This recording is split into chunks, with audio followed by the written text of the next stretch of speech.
কোন নারী যদি 7টি কাজ করে ওই ঘরের ভিতরে আল্লাহ পাক রব্বুল আলামিন বরকত নাজিল করে দিবেন। মা বোনদেরকে আমি দৃষ্টি আকর্ষণ করে বলছি, শুনেন, আপনার ঘরে যদি আপনি বরকত আনতে চান, আপনার ঘরে যদি আল্লাহ প্রদত্ত নিয়ামত যদি আপনার ঘরের ভিতর আপনি প্রবেশ করাইতে চান, তাহলে মা এই কাজগুলো আপনি করতে হবে। আর এই কাজগুলো যদি আপনি নিয়মিতভাবে যদি আপনি করেন, আজকে করলেন আগামীকালকে করলেন না হবে না। কারণ যেই কোনো আমল, এটা ছোট হোক, যদি আপনি এই আমলটা যদি প্রতিনিয়ত সদা সর্বদা যদি আমলটা করেন, এটার ভিতরে আল্লাহ পাক রব্বুল আলামিন অজস্র রহমত বরকত আল্লাহ প্রদত্ত নিয়ামত আমার আল্লাহ দান করেন।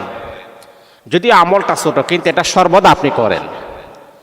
ঠিক তদ্রূপভাবে যদি কোনো মা বোনেরা এই 7টা কাজ যদি করতে পারে, এই ঘরের ভিতরে বরকত চলে আসবে। আল্লাহ পাক কোথায় থেকে আপনাদের জন্য বরকত বরাদ্দ করবেন সেটা আপনি কখনো ধারণাও করতে পারবেন না। আল্লাহর রিজিক, আল্লাহ তো রিজিকের ভান্ডার, আল্লাহ তো অনন্ত অসীম। ওয়াতারযুকু মান তাশাউ বিগাইরি হিসাব, যার রিজিকের কোনো হিসাব নাই। আল্লাহ এতটাই রিজিকের ভান্ডারের মালিক। এই যে আমি আপনাদেরকে একটা উদাহরণ দিই, সহজে বুঝবেন। এই যে আটলান্টিক মহাসাগর, যে সাগরের শুরু আছে আর শেষ নাই, এটা কোথায় গিয়ে থামছে এটা কেউ বলতে পারবে না। এই যে আটলান্টিক মহাসাগরের যে পানি, এই পানিতে যদি আপনি আপনার এই যে শাহাদাত আঙ্গুলটা যদি এভাবে ভিজে যদি এভাবে রাখেন, তাহলে একটা ফোঁটা পানিতে পড়বে। আজকে আপনি যাদেরকে পৃথিবীর টপ লেভেলের ধনী যাদেরকে আপনি মনে করতেছেন, এত টাকা এত সম্পদ, তারা যদি প্রত্যেক দিন $1 মিলিয়ন যদি খরচ করে, তাহলে তাদের সম্পদের কোনো কমতি হবে না। এত টাকা তাদের। বাবারে, আল্লাহ বলেন, বান্দা, আমিও তাদেরকে আমার রাজ ভান্ডার থেকে, আমার রাজপ্রাসাদ থেকে, আমার কুদরতি হাসানা থেকে আটলান্টিক মহাসাগরের মতো তোমার এই যে শাহাদাত আঙ্গুলটা উঁচা করে 1 ফোঁটাতে পড়ছে, 1 ফোঁটা শুধু তাদেরকে দিলাম, আর তারা হয়ে গেছে পৃথিবীর শ্রেষ্ঠ ধনী। আর আমি আল্লাহ তো মহাসমুদ্র। আল্লাহু আকবার, আল্লাহু আকবার। এই জন্যে বাবা, 7টি কাজ করলে সংসারে বরকত আসে। যেই নারী এই 7টি কাজ তার সংসারের ভিতরে করতে পারে সদা সর্বদা, এই সংসারের ভিতরে আল্লাহ পাক রব্বুল আলামিন রহমত বরকত আল্লাহ প্রদত্ত নিয়ামত আমার আল্লাহ সংসারের ভিতরে দান করবেন। 1 নাম্বার হলো, দিলের কান লাগায় কথাগুলো শুনেন মা বোনেরা। সংসারের ভিতরে ক্রাইসিস থাকলে স্বামী স্ত্রীর মাঝে মিল মোহাব্বত থাকে না। সংসারের ভিতরে অভাব অনটন বিরাজমান করে সে সংসারের ভিতরে শান্তি আসে না। আর আপনি পারেন এমন কিছু কাজ করলে, এমন কিছু ইবাদত করলে, এমন কিছু নেক আমল করলে আপনার গোটা সংসারটাই চেঞ্জ হয়ে যাবে, পরিবর্তন হয়ে যাবে, এটা বরকতের সংসার হয়ে যাবে। 1 নম্বর হলো, স্বামী ঘরে প্রবেশ করলে অথবা স্বামী যদি আপনাকে ফোন দেয়, তাহলে প্রথমে আপনি তাকে সালাম দিবেন। কি দিবেন? আপনার স্বামী ঘরে প্রবেশ করেছে, আপনি তাকে সালাম দিবেন, আসসালামু আলাইকুম ওয়া রাহমাতুল্লাহ। কারণ সালাম অর্থই হচ্ছে শান্তি। তোমার উপরে শান্তি বর্ষিত হোক, তোমার উপরে রহমত বর্ষিত হোক। এই জন্যে মা, আপনার স্বামী প্রবাসে আছে, আপনাকে ফোন দিয়েছেন, আপনি প্রথমেই ফোনটা ধরেই আপনি বলবেন আসসালামু আলাইকুম ওয়া রাহমাতুল্লাহ। হাদিস শরীফের ভিতরে আসছে, আল্লাহ নবী বলেন, যেই ঘরের ভিতরে, যেই বাড়ির ভিতরে সালামের প্রচার প্রসার বেশি হবে, এই ঘরের ভিতরে আল্লাহ পাক রব্বুল আলামিন রহমত বরকত তত বেশি আমার আল্লাহ নাজিল করে দিবেন। এই জন্য বন্ধুরে আমার শোনব, আল্লাহর হাবিব বিশ্ব নবী মুহাম্মদুর রাসূলুল্লাহ সাল্লাল্লাহু আলাইহি ওয়াসাল্লাম সাহাবায়ে কেরামকে বললেন, সাহাবীরা, সালামের প্রচার প্রসার ঘটাতে হবে।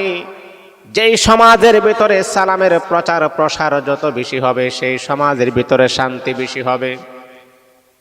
যেই ঘরের ভিতরে সালামের প্রচার প্রসার বেশি হবে, বাবা তার সন্তানকে সালাম দেয়, সন্তান তার বাবাকে সালাম দেয়, দাদা তার নাতিকে সালাম দেয়, নাতি তার দাদাকে সালাম দেয়, স্বামী তার স্ত্রীকে সালাম দেয়, স্ত্রী তার স্বামীকে সালাম প্রদান করে, শ্বশুর তার জামাইকে সালাম দেয়, জামাই তার শ্বশুরকে সালাম দেয়। এইরকম ভাবে যদি এই ঘরের ভিতরে সালামের প্রচার প্রসার বেশি হবে, এই ঘরের ভিতরে আল্লাহ পাকের রহমত তত বেশি পাওয়া যাবে। এখন সালাম একটা আধুনিকতা একটা হয়ে গেছে। অনেক মুরব্বীরা আছে ছেলেদের দিকে তাকিয়ে থাকে সে আমাকে সালাম দেয় কিনা, মানে বোঝা গেল মনে হয় সে তার কাছে হক পায়। আরে বাবা, সালাম তো বড় দিতে পারে, ছোট দিতে পারে, কিন্তু আপনি বড় মানুষ, আপনি তাকে সালাম দিবেন। আমার নবী, বিশ্ব নবীর উপরে বড় কেউ আছে পৃথিবীতে? আম্মা জান আয়েশা বলেন, আমার নবী যখন ঘরের ভিতরে ঢুকতেন আমি দরজার কিনারে দাঁড়িয়ে থাকতাম, আমি নবীকে আগে সালাম দেওয়ার জন্য, কিন্তু আমি নবীকে পারি নাই। নবী আমার ঘরে আসার আগেই আমাকে সালাম দিয়ে দিতেন। এর মানে হচ্ছে যে সালাম দেয় তার নেকি বেশি হয়, যে উত্তর দেয় তার নেকি কম হয়। আল্লাহ রাসূলের প্রতিটা জীবনের প্রতিটা পদক্ষেপ ছিল আমি বেশি নেকি অর্জন করে আল্লাহর কাছে আমি দাঁড়াবো। যেই নবীর সামনে কোনো গুনাহ নাই, পিছনে কোনো গুনাহ নাই, উপরে নিচে কোনো গুনাহ নাই, নিষ্পাপ নবী, মাসুম নবী। আম্মা জান আয়েশা সিদ্দিকা রাদিয়াল্লাহু তাআলা আনহা বলেন, পৃথিবীর মানুষেরা আমার স্বামী মুহাম্মদুর রাসূলুল্লাহ সাল্লাল্লাহু আলাইহি ওয়াসাল্লাম, আমি এমনও দেখলাম বিশ্ব নবী একেবারে ছোট বাচ্চাদেরকেও সালাম দিতেন। কারণ হলো সালাম দিতে গেলে বড় ছোটর কোনো প্রয়োজন নাই, আপনি যে কোনো ধরনের যে কোনো মানুষকে আপনি সালাম দিতে পারে। আপনি খালি শুধু সালাম নিবেন দিবেন না, এটা তো হতে পারে না। আপনার ছেলের বয়স, আপনি তাকে সালাম দিবেন, আপনি তাকে সালাম দিবেন, কোনো সমস্যা নেই। ইসলামের ডিরেকশন কত সুন্দর দেখেন, আপনি তাকে সালাম দিবেন, সেও দেখবেন আপনাকে সালাম দিবে। এই জন্য এটাই হচ্ছে সৌন্দর্য। স্বামী তার স্ত্রীকে সালাম দিবে, স্ত্রী তার স্বামীকে সালাম দিবে, তাহলে এই ঘরের ভিতর বরকত চলে আসবে। এটা হলো 1 নাম্বার। 2 নাম্বার হলো স্বামীর সঙ্গে স্ত্রী নরম সুরে কথা বলে। যেই নারী তার স্বামীর সাথে গরম ভাষায় কথা বলে, খরখশ ভাষায় কথা বলে না। আমরা ইসলামটা কত সুন্দর দেখেন, আপনি যখন পরপুরুষের সাথে কথা বলবেন তখন খরখশ ভাষায় কথা বলবেন, নরম সুরে কথা বলবেন না। ভাইয়া কেমন আছেন, আপনার স্বাস্থ্য ভালো, খাওয়া দাওয়া করছেন না, এইভাবে কথা বলা যাবে না। মানে সে একটা আগন্তুক ব্যক্তি, বহিরাগত ব্যক্তি, তার সাথে কথা বলা আপনার জন্য জেনা হতে পারে। আপনি তার সাথে খরখশ ভাষায় কথা বলবেন, নরম ভাষায় কথা বলবেন না। আর আপনার স্ত্রী যে আপনার স্বামী, যে আপনার অভিভাবক, যে আপনার ভরণ পোষণ দেয়, যে আপনার সাথে সহবাস করে, তার সাথে আপনি যত নরম সুরে কথা বলবেন তত বেশি আল্লাহ পাক আপনার ঘরের ভিতর বরকত নাজিল করে দিবেন। এই আমার মা বোনেরা শোনো, যদি আপনি আপনার ঘরের ভিতরে বরকত আনতে চান তাহলে 2 নাম্বার হলো আপনার প্রিয়তমা প্রাণের স্বামী হলো আপনার স্বামীর সাথে আপনি সুন্দর ভাষায় কথা বলবেন, নরম সুরে আপনি কথা বলবেন, মুস্কি হাসি দেয়া কথা বলবেন। বিশ্বনবী মুহাম্মদুর রাসূলুল্লাহ সাল্লাল্লাহু আলাইহি ওয়াসাল্লাম বলেছেন, পৃথিবীতে এমন স্ত্রী আছে স্বামী অনেক পরিমাণ কষ্ট করার পর যখন ঘরের ভিতরে যখন আসি, ওই স্বামীটা এত কষ্ট করেছেন, স্বামী যখন তার স্ত্রীর সুন্দর চাঁদ মাখা মুখটা যখন দেখে সারাদিনের পরিশ্রম মুহূর্তের ভিতরে বিলীন হয়ে যায়। আর স্ত্রীটাও এমন আদবনা, পরিশ্রম করে আসার পরে ঘুমা, ঠান্ডা পানি তার সামনে নেবেন, তাকে আপনি বাতাস করবেন, মুস্কি সুরে কথা বলবেন, সুন্দরভাবে কথা বলবেন। তাহলে আল্লাহর রাসূল বলেছেন ওই স্ত্রী আল্লাহ পাকের তৈরি জান্নাতের মেহমান হয়ে যাবে। স্বামীকে আনন্দ দিবার চেষ্টা করবেন। 2 নাম্বার হলো নরম সুরে আপনি কথা বলবেন, তাহলে ঘরের ভিতর বরকত আসবে। এবার 3 নাম্বার হলো স্বামীর ঘরে আসলে ঘর গোছানো, শুতে দেওয়া। স্বামীর ঘরটাকে সুন্দরভাবে পরিপাটি করে রাখবেন, ঘরটাকে গুছিয়ে রাখবেন। কারণ অনেক সময় আপনি দেখবেন একটা বাহিরের কোনো মানুষ যখন ঘরে আসে, ঘরের পরিবেশ যদি সুন্দর না থাকে মনটাও খারাপ হয়ে যায়। অনেক সময় তো আমরা বলি, কি রে এই তোর ঘরের এই অবস্থা কেন, এই তোর ঘরের এই অবস্থা কেন। যদি চোখের সামনে যদি এলোমেলো দেখা যায় মনটাও খারাপ দেখা যায়। তাহলে মা, আপনার স্বামী বাহিরে পরিশ্রম করবে আর আপনি ঘরে পরিশ্রম করবেন।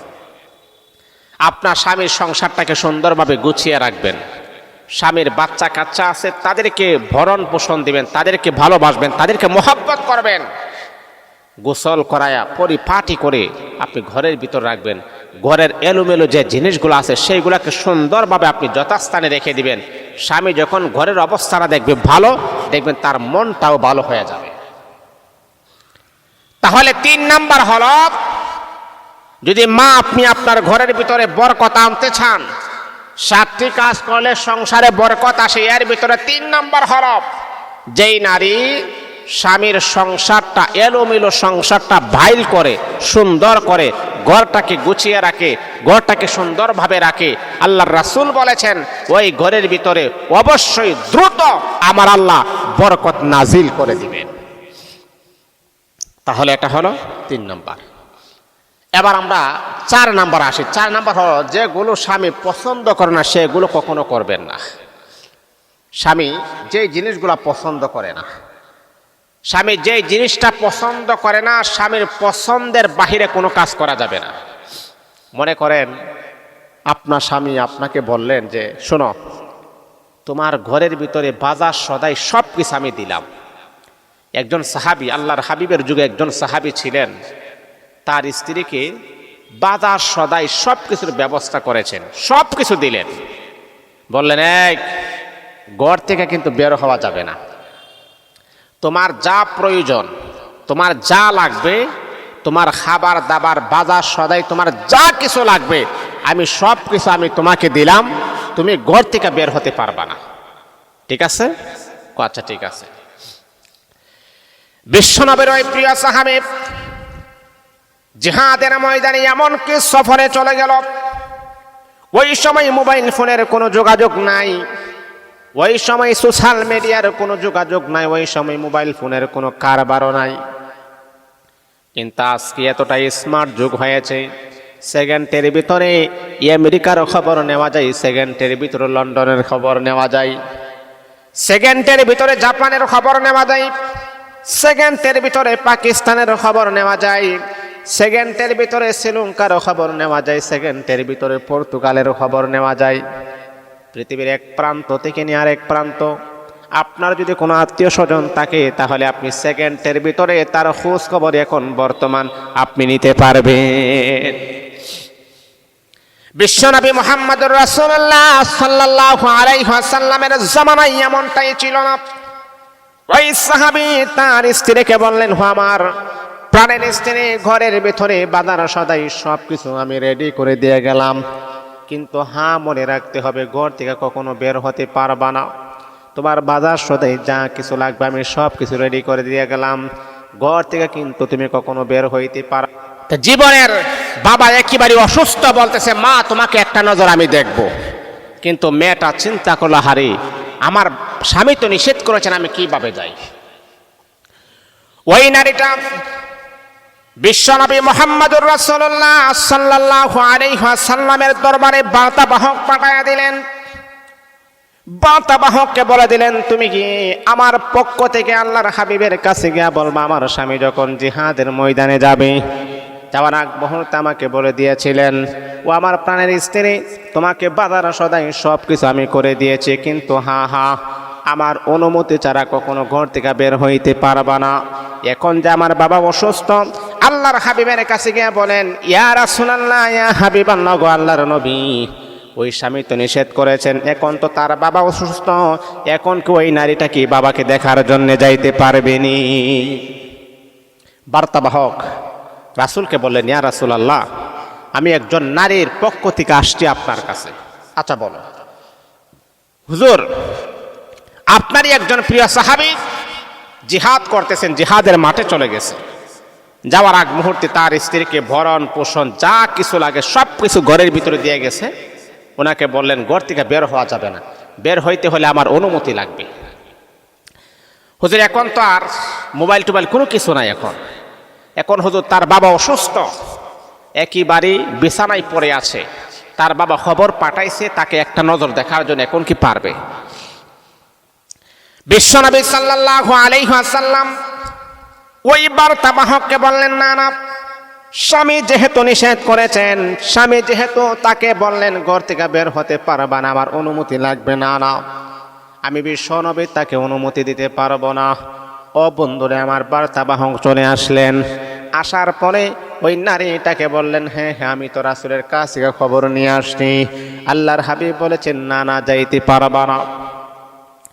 আবার কয়েকদিন পর আবারও খবর আসলো মহিলার কাছে, হে মা আমি এতটাই অসুস্থ হয়ে গেলাম, তোমার বাবা এখন কথা বলতে পারে না, তোমার বাবার জবান বন্ধ হয়ে গেছে। মা তোমার বাবা কথা বলতে পারে না, মানুষগুলো তোমার বাবাকে দেখার জন্য আসতেছে, মনে হয় তোমার বাবার জীবনের শেষ মুহূর্ত শুরু হয়ে গেছে। তোমার বাবার মন চাইতেছে একটা নজর তোমার সুন্দর চেহারাটা দেখার জন্যে। মহিলাটা টেনশনে পড়ে গেলেন, রাসূলের কাছে আবারও পাঠাইলেন। রাসূল বললেন, না না আমি স্বামীর উপরে কোনো কথা বলতে পারবো না, স্বামী যেই জায়গাতে নিষেধ করেছেন সেটা আমি কখনো বলতে পারবো না। আবার কিছুদিন পর খবর আসছে তোমার বাবা ইন্তেকাল করেছেন, তোমার বাবা মারা গেছে। ইন্না লিল্লাহি ওয়া ইন্না ইলাইহি রাজিউন। বন্ধুরে আমার, ওই মহিলার কাছে খবর আসলো, মহিলাগণ তোমার বাবা তো জীবিত থাকা অবস্থায় অনেক ছটফট করেছে তোমাকে দেখার জন্য, তোমার বাবা জীবনের শেষ মুহূর্তে তোমার দেখার জন্য আফসোস করেছেন।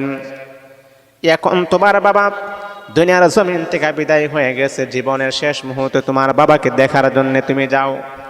মহিলাটা রাসূলের কাছে পত্র পাঠাইলেন, ইয়া রাসূলুল্লাহ, ইয়া হাবিবাল্লাহ, ওগো আল্লাহর নবী, এখন আর আমার বাবার দুনিয়ার জমিনে বেঁচে নাই, আমার বাবা ইন্তেকাল করেছেন, আমি কি জীবনের শেষ মুহূর্তে আমার বাবার চেহারাটা দেখতে পারবো নি? রাসূল বললেন, মা যেহেতু ধৈর্য ধারণ করেছো, সবুর করেছ, আরেকটু সবর করো, হয়তো আল্লাহ তাআলা তোমার এই সবরের বেনিফিট আমার আল্লাহ অবশ্যই তোমাকে দান করবেন। এই সবরের বদলা কি হতে পারে, এই সবরের যাজা কি হতে পারে, সেটাও আপনাদেরকে আমি বলতেছি, শুনেন। আল্লাহ তো কোরআনে জানাই দিয়েছেন, ইন্নাল্লাহা মাআস সাবিরিন, যারা সবর করবে তাদের সাথে আমি আল্লাহ আছি, তাদেরকে সাহায্য করার জন্য আমি আল্লাহ আছি। আল্লাহু আকবার, আল্লাহু আকবার। মহিলাটার বাবা মারা গেল, ওই নারীটা যায়না জীবনের শেষ মুহূর্তে বাবার চেহারাটা দেখার জন্য পর্যন্ত গেল না। বাবা ইন্তেকাল করলেন, ইন্তেকাল করার পর মেয়েটা স্বপ্নের মাধ্যমে বাবাকে দেখতেছেন, বাবা জান্নাতের ভিতরে আছে। বাবাকে জিজ্ঞাসা করলেন, হে আমার বাবা, আপনার কি অবস্থা, আপনার কি হালত, কবরের ভিতরে আপনার কি অবস্থা? ওই বাবাটা বলতেছেন, মারে আমার জীবনে জানি না কি নেক আমল কবুল হয়েছে, কিন্তু হ্যাঁ আমার একটা নেক আমল কবুল হয়েছে। এই নেক আমলের ওসিলায় আল্লাহ পাক রব্বুল আলামিন আমাকে চিরস্থায়ী জান্নাতের বাসিন্দা বানায়া দিয়েছে। বাবা কি এমন নেক আমল যে আমলটা কবুল হওয়ার কারণে আল্লাহ তোমাকে মাফ করে দিয়েছেন, ক্ষমার ঘোষণা করেছেন? এই নেক আমলটা আমি একটু জানতে চাই। তখন বাবা স্বপ্নের মাধ্যমে তার মেয়েটাকে বলতেছেন, মারে জীবনে তো অনেক নামাজ পড়লাম, অনেক রোজা রেখেছি রে, কিন্তু মা সবচাইতে বেশি কাজ করেছে আমার একটা মেয়ে। তোমার মতো ভাগ্যবান মেয়েকে আমি সংসার জীবনে তোমার এমন মতো একটা ভাগ্যবান মেয়ের বাবা আমি হইতে পেরেছি। তোমার মতো এইরকম নেককার মেয়ের বাবা হতে পারার জন্য আল্লাহ পাক রব্বুল আলামিন আমাকে ক্ষমা করে দিয়েছেন। ও মা, আমি অসুস্থ অবস্থায় ছিলাম, খবর পাঠাইলাম আমাকে দেখার জন্যে, কিন্তু তুমি তোমার স্বামীর কথার বাহিরে তুমি আসো নাই। আমি যখন একেবারে অসুস্থ হয়ে গেলাম, আমার জবান বন্ধ হয়ে গেছে, তারপর আমি খবর পাঠাইলাম, কিন্তু তারপরও তুমি আসো নাই। এই মা আমার ইন্তেকাল হয়ে গেল, জীবনের শেষ মুহূর্তে আমার ইন্তেকাল হয়ে যাওয়ার পরে আবারও খবর পাঠানো হয়েছে, তারপরও তুমি আসো না। এর মানে হলো তুমি খুবই স্বামী ভক্ত। ও মা, জানোনি তোমার স্বামীকে তুমি সম্মান করার কারণে, স্বামী ভক্ত হওয়ার কারণে আমার রাসূল বলেছেন এটার বিনিময়ে তুমি আল্লাহ পাক তোমাকে বদলা দান করবেন, যাজা দান করবেন।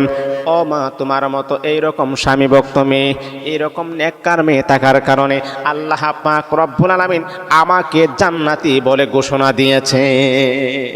আল্লাহু আকবার, আল্লাহু আকবার। এই জন্যে বাবা, এইরকম নেককার মেয়ের পিতা আপনি হয়ে যান, স্বামী ভক্ত যেন হয়। এই জন্যে মনে রাখতে হবে, 4 নাম্বার হলো যে যে স্বামী মনে করো স্বামী যেটা পছন্দ করে না সেটা কখনো আপনি করবেন না। আপনার স্বামী এগুলা পছন্দ করে না, এগুলো আপনি কেন করবেন? যেটা আপনার স্বামী পছন্দ করে, যেমন করেন এই 3 পিসটা পরলে আপনার স্বামীর কাছে খুবই ভালো লাগে, তাহলে এটা পরবেন। আর যেটা পরলে খেত লাগে, ভালো লাগে না, কয়েকবার বলছে এটা পরলে তোমাকে মানায় না, এটা পরবা না, তারপর আপনি এটা করেন না, এটা কখনো করবেন না। স্বামী যেটাকে অরুচিশীল মনে করে সেটা আপনি কখনো তার সামনে করবেন না, তাহলে এটা হলো 4 নাম্বার। 5 নাম্বার হলো স্বামী ছাড়া অন্য পুরুষের সাথে কথা বলা যাবে না। এখন তো অনেক মেয়ের আছে বলে যে আমার তো বান্ধবী আছে, আমার তো লেখাপড়া করেছে, ক্লাসমেট আছে, বন্ধু আছে। আচ্ছা বলেন তো, বিবাহের পরে কি ক্লাসমেট বন্ধু এগুলা চলে?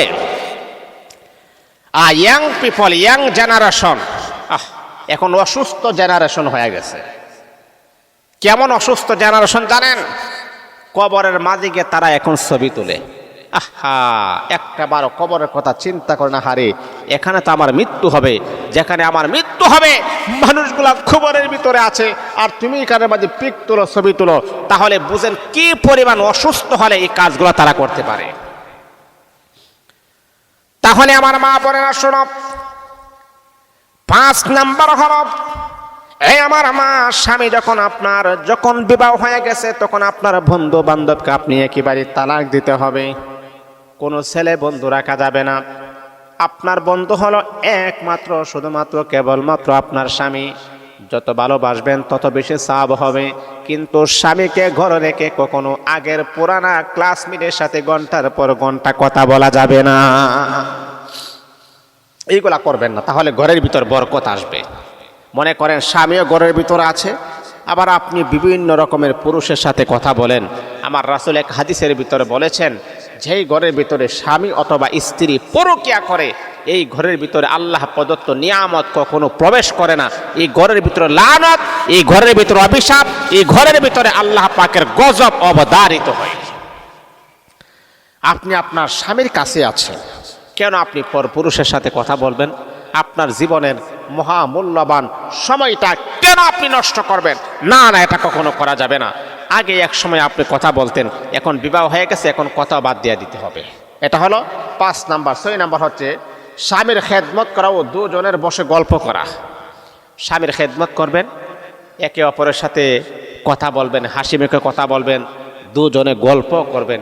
রাসূল আকরাম সাল্লাল্লাহু আলাইহি ওয়াসাল্লাম, আমার নবী বিশ্বনবী মুহাম্মদুর রাসূলুল্লাহ সাল্লাল্লাহু আলাইহি ওয়াসাল্লাম কতটা দেখেন, কতটা ছিলেন, ফেমাস ছিলেন। তারপর আম্মাজান আয়েশা বলেন, আমার বয়স তো ছোট, আল্লাহর হাবিব এক রাত্র আমাকে নিয়ে বের হয়েছে, আমাকে বললেন আয়েশা একটা কাজ করি, চাঁদনি রাত, আলো সুন্দর লাগতেছে, আমরা একটা মাঠে আসছি। আমাকে বলেন আয়েশা চলো আমি আর তুমি একটা দৌড় দিই, দেখা যায় কে আগে যাইতে পারে। আচ্ছা বলেন তো, একজন পুরুষের আগে কি মহিলা যাওয়া সম্ভব? কথা বলেন। হ্যাঁ, তো আম্মাজান আয়েশা তো ছোট ছিল, দৌড়াদৌড়ি লাফালাফিটা একটু পছন্দ করতেন। মানুষ যখন ছোট থাকে তখন এইগুলাই কিন্তু পছন্দ করে বেশি।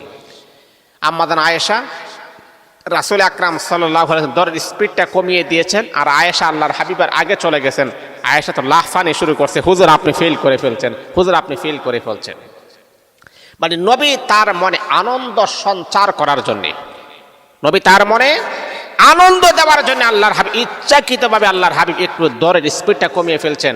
আয়েশা খুশি হয়ে গেছে। এই দিন তো আয়েশা অনেক খুশি। এর কয়েকদিন পর আবার বলতেছে আয়েশা চলো, গতবার তো তুমি পাশ করছো, দেখি একবার। তখন আল্লাহর হাবিব আয়েশা জাগাতে রইলেন, আল্লাহর হাবিব ফাঁস করে ফেলেছেন। তাহলে বাবা, স্ত্রীকে সময় দেওয়া, তার সাথে গল্প করা, তার সাথে সুন্দর ব্যবহার করা। এই জন্যে নারীরা আমি আপনাদেরকে বলি স্বামীর মনোরঞ্জন করার জন্য যে কোনো কাজ, যে কোনো কর্ম আপনি করতে পারেন। এই যে স্বামীর মনোরঞ্জন করার জন্য আপনি একেবারে ছোট পোশাকও পরতে পারেন।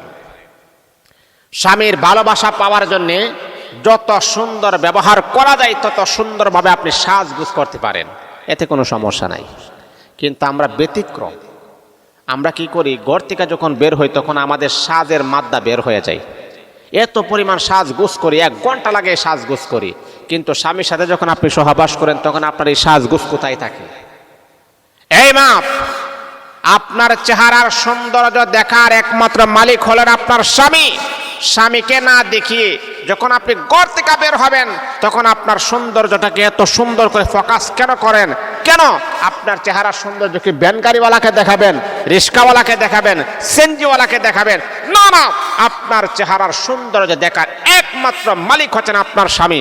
আপনার স্বামীর মন যত রঞ্জন করবেন, আপনার স্বামী আপনাকে দেখার পরে যেই পরিমাণ আকৃষ্ট হবে, যেই পরিমাণ ভালোবাসা বৃদ্ধি হবে, তত বেশি আপনার আমল নামায় সাফ লিপিবদ্ধ করা হবে। তাহলে এটা হলো 6 নাম্বার। 7 নাম্বার হচ্ছে স্বামী আদেশ করলে আদেশ মেনে চলা। স্বামী যদি কোনো আদেশ করে আদেশ মেনে চলা। স্বামী বলল, হ্যাঁ 5 ওয়াক্ত নামাজ পড়তে হবে, কিন্তু আপনি পড়েন না, তাহলে বলেন তো স্বামীর আদেশকে মানা হলো?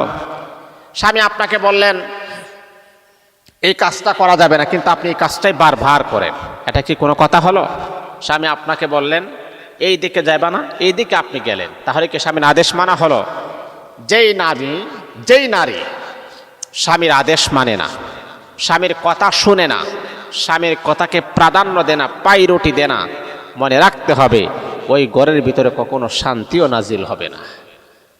এ মা, আপনি যদি আপনার ঘরের ভিতরে শান্তি আনতে চান, আল্লাহ প্রদত্ত নিয়ামত, আল্লাহ প্রদত্ত বরকত যদি আপনি আপনার ঘরের ভিতরে প্রবেশ করাইতে চান, তাহলে অবশ্যই স্বামীর কথাকে গুরুত্ব দিতে হবে।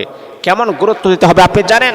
হাদিস শরীফের ভিতরে আসছে, আপনি রুটি রান্না করতেছেন, রুটির এক পার্শ্ব হয়ে গেছে, আর এক পার্শ্ব হয়ে যাবে, মাত্র 10 সেকেন্ড বাকি আছে। এই মুহূর্তে আপনার স্বামী আপনাকে ডাক দিয়েছেন পানি খাওয়ার জন্যে, তার পিপাসার্থ হয়ে গেছে। এখন যদি স্বামীর ডাকে সাড়া দেন, রুটি পুড়ে যাবে। স্বামীর ডাকে না সাড়া দিলে রুটিটা সুস্থ থাকবে। এখন কি করবেন? হাদিসে প্রমাণ করে রুটি জাহান্নামের চৌরাস্তা চলে যাক, কিন্তু স্বামীর মনটাকে আপনি সাড়া দিতে হবে, স্বামীর কথাকে গুরুত্ব দিতে হবে। এটাই হলো আদর্শবান এবং শ্রেষ্ঠ স্ত্রীদের গুণাবলী। এই জন্যে মা, স্বামীর কথাবার্তা শুনবেন, স্বামীকে মোহাব্বত করবেন, স্বামীকে ভালোবাসা দিবেন। আল্লাহ আমাদের সবাইকে বুঝার তৌফিক দান করুন। আর 7টি কাজ করলে সংসারে বরকত আসে। মা বোনেরা এই 7টি কাজই করবেন, ইনশাআল্লাহ ঘরের ক্রাইসিস দূর হবে, অভাব অনটন দূর হয়ে যাবে।